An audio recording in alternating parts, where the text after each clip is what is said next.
Dominique Delmas de l'Université de Bourgogne, professeur en biochimie et biologie moléculaire au sein de l'équipe Cancer et réponse immunitaire adaptative du centre de recherche INSERM Lipide Nutrition Cancer, au sein de laquelle je dirige le groupe de recherche molécules bioactives et santé.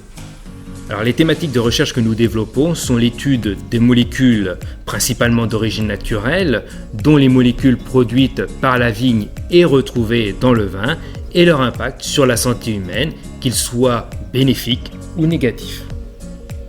Les buts sont de 3 ordres.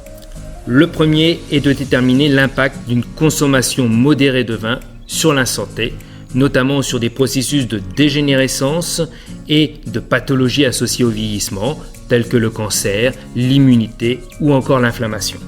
Le second objectif est d'identifier de nouvelles biomolécules qui pourraient révéler un potentiel bénéfique en santé humaine.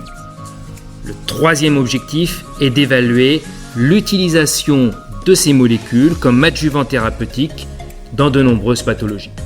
Alors, cela consiste à évaluer sur des cellules saines mais également des cellules pathologiques l'effet d'extraits de vin ou de molécules purifiées de la vigne ou encore de mélange d'extraits de vigne en mesurant des biomarqueurs précis tels que notamment des marqueurs de l'inflammation.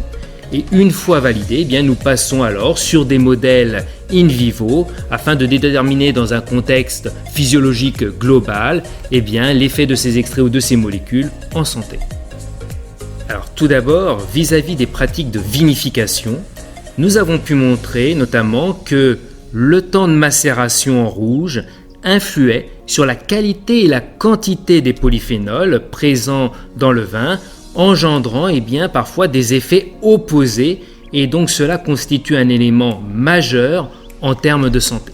Mais c'est également valoriser les sous-produits de la vigne et du vin, notamment valorisant les déchets qui sont riches en molécules bioactives présentant de fortes activités biologiques, valorisables par la suite, notamment en termes de nutraceutiques et de cosméceutiques.